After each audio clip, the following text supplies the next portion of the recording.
राधे कृष्ण दोस्तों, मंगलमय जीवन चैनल में आपका स्वागत करती हूँ। आज के वीडियो में आप माघ मास के महात्म्य के 25वें अध्याय की कथा का श्रवण करेंगे। कथा शुरू करते हैं। पिशाच कहने लगा कि हे मुनि, केरल देश का ब्राह्मण किस प्रकार मुक्त हुआ, यह कथा कृपा करके विस्तार पूर्वक कहिए। देवदूती कहने लगा कि केरल देश में वासु नाम वाला एक वेद पारंगत ब्राह्मण था।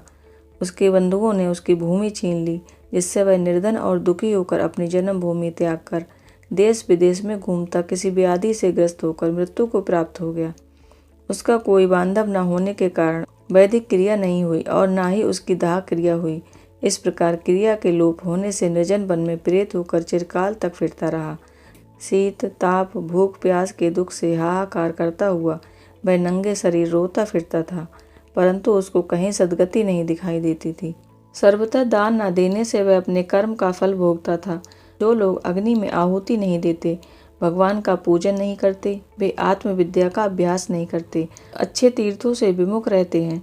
जो लोग दुखी लोगों को स्वर्ण पत्र तांबूल रत्न फल तथा जल नहीं देते, तथा छल कपट से जीविका प्राप्त करने वाले, दूसरों तथा स्त्रियों का धन हरने वाले, पाखंडी कुटिल चोर बाल वृद्ध, आग लगाने वाले, विष देने वाले, झूठी गवाही देने वाले, कुमार्ग पर चलने वाले, माता पिता भाई बहन संतान तथा अपनी स्त्री का त्याग करने वाले, जो सब तीर्थों में दान लेते हैं, पालन करने वाले, स्वामी को त्यागने वाले और गौर तथा भूमि के चोर, वेदों की निंदा करने वाले, वृथा द्रोह करने वाले, प्राणियों की हिंसा करने वाले, देवता गुरु की निंदा करने वाले, यह सभी बारंबार प्रेत पिशाच राक्षस तथा बुरी योनियों में जन्म लेते हैं।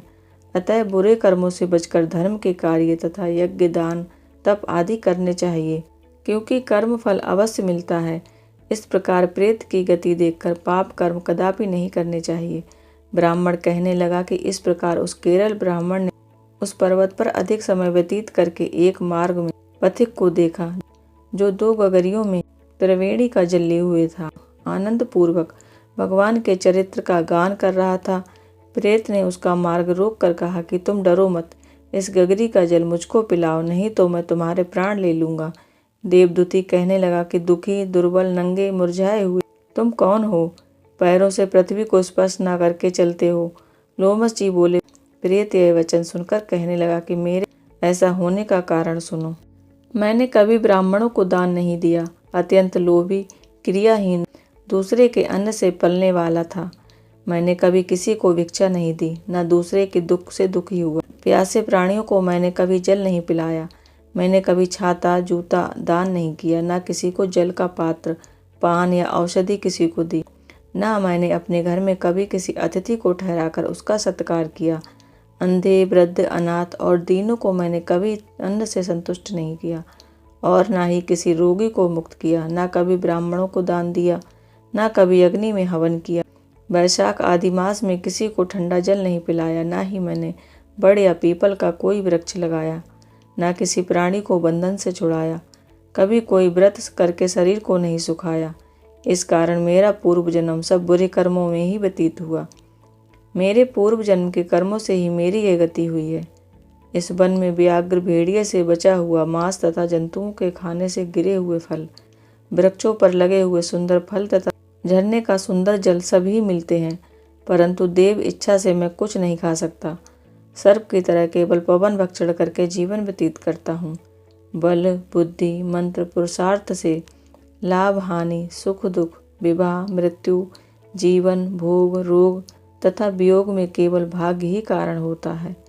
कुरूप मूर्ख कुकर्मी निंदित तथा पराक्रम से हीन मनुष्य भी भाग्य से ही राज्य भोगते हैं। काले लूले लंगड़े नीतिहीन निर्गुण नपुंसक भाग्य से राज्य को प्राप्त करते हैं। पर्वत पर भी बलवान राक्षस पिशाच रहते हैं, जिनमें से कभी कभी कोई कहीं कहीं वन में फिरते हुए अपने कर्म के अनुसार अन्न जल प्राप्त करते हैं, परंतु आपको उनका वह नहीं होना चाहिए, क्योंकि धर्मात्मा पुरुषों की उनकी पवित्रता ही रक्षा करती है। ग्रह नक्षत्र देवता सर्वथा धर्मात्माओं की रक्षा करते हैं।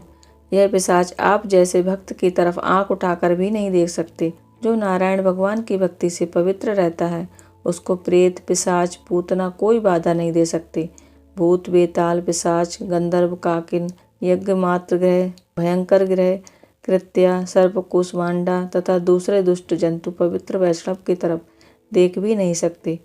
जिसकी जीवा पर गोविंद का नाम, हृदय में वेद तथा श्रुति विद्यमान होती है, जो पवित्र हैं और दानी हैं, उनको कभी भय नहीं हो सकता। हे ब्राह्मण, इस प्रकार कर्मों का फल भोगता हुआ मैं यहाँ रहता हूँ, ऐसा सोचकर मैं शोक नहीं करता। एक बार मैं जम्बालिनी नदी के किनारे पर गया था। वहाँ पर घूमते हुए मैंने सारस के वचनों को सुना था। माघ मास महात्म्य के 25वें अध्याय की कथा यहीं पर समाप्त होती है। अगर आज का वीडियो आपको पसंद आया है तो चैनल को सब्सक्राइब करके वीडियो को लाइक करें। भगवान श्री हरि विष्णु की कृपा आप सभी पर बनी रहे। राधे कृष्ण।